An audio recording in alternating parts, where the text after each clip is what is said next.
इसका जो correct answer है, सॉरी,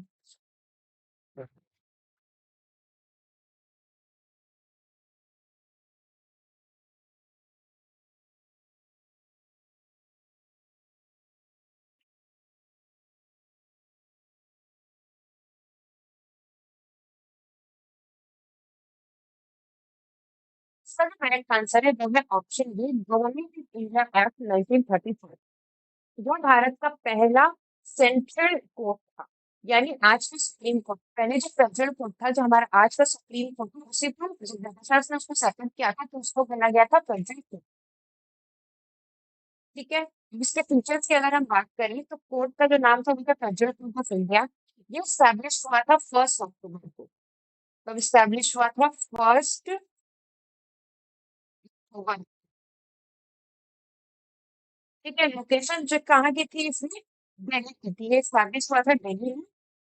और इसके बाद फर्स्ट चीफ जस्टिस थे वो थे सर मॉरिसन क्वेयर। ठीक है। स्टैब्लिश हुआ था गवर्नमेंट ऑफ इंडिया एक्ट 1935 के थ्रू।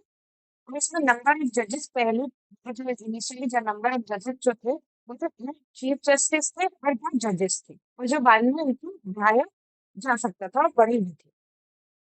उसको करके 8 जनवरी 1952 फेडरल कोर्ट को रिप्लेस कर दिया गया सुप्रीम कोर्ट। ठीक है।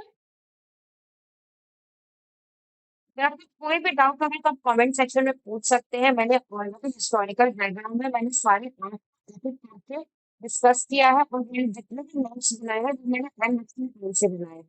तो बिल्कुल पढ़ने में बहुत ईजी होंगे, स्पेशली ये जो यूपीएससी के जो स्टूडेंट्स होते हैं उनके लिए वो डिटेल नोट्स, उस नोट्स के लिंक मैंने डिस्क्रिप्शन बॉक्स में मेंशन कर दिया है। आप चाहे तो वहां से आप एक बार रीड करके भी समझ सकते हैं।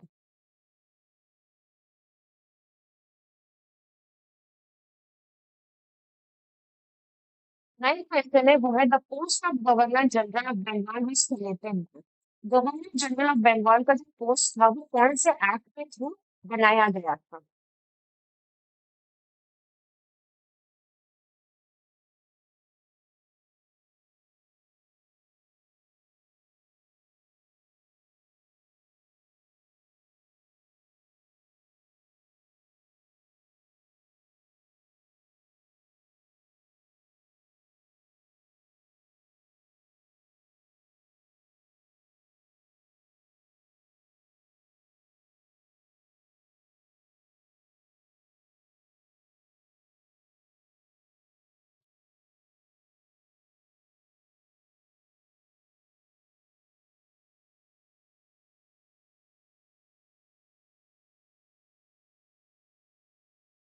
कोई भी डाउट होगा आप डिस्क्रिप्शन बॉक्स में पूछ सकते हैं। प्लस ऐसे ही वीडियो अपडेट्स के लिए आप चैनल को सब्सक्राइब कर दे ताकि आपको इन्फॉर्मेशन मिलती रहे।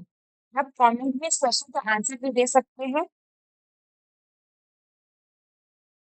ठीक है। इसका जो करेक्ट आंसर है वो है रेगुलेटिंग एक्ट 1773। ठीक है। 1773 से पहले की भी हम सिचुएशन समझ लेते हैं। तो ईस्ट इंडिया कंपनी के पास भारत में 3 मुख्य प्रेसिडेंसीज थी।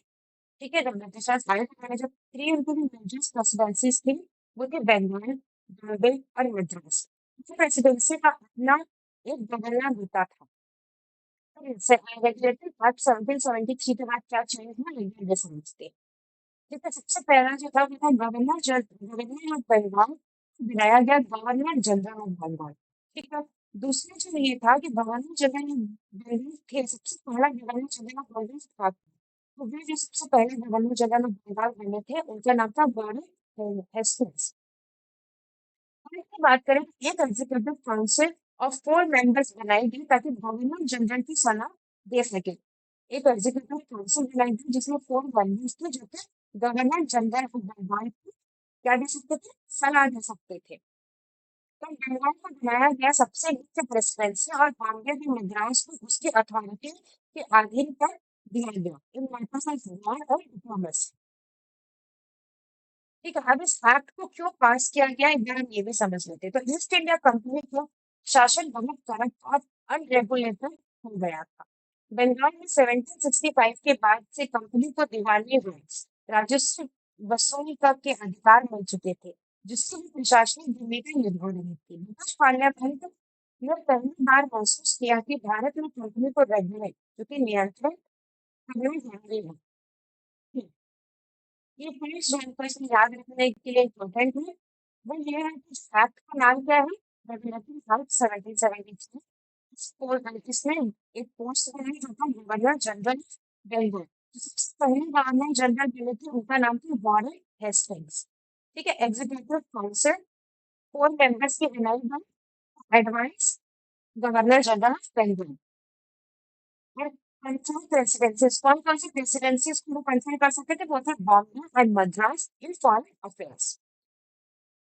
क्वेश्चन नंबर 10 है, वो ये है the Indian Independence Act 1947 provided for Indian evidence Indian Independence Act 1957 को बेसिकली उसमें क्या प्रोवाइड किया? Option A partition of India, option B partition of British, option C creation of two dominants in, option D all of the above.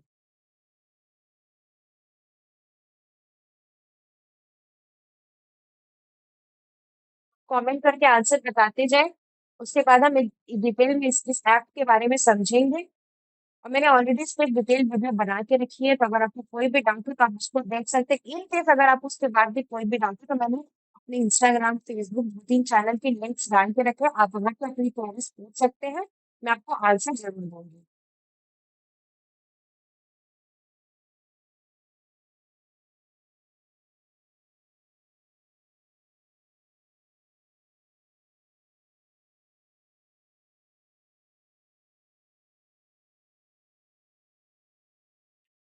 Correct answer है वो है option D, जो कि है ऑल ऑफ द अबव। ठीक है। इसका जो एक्ट था वो था इंडियन इंडिपेंडेंस एक्ट 1947, जो कि पास किया गया था ब्रिटिश पार्लियामेंट के द्वारा, और ये पास हुआ था 18 जुलाई 1947 को।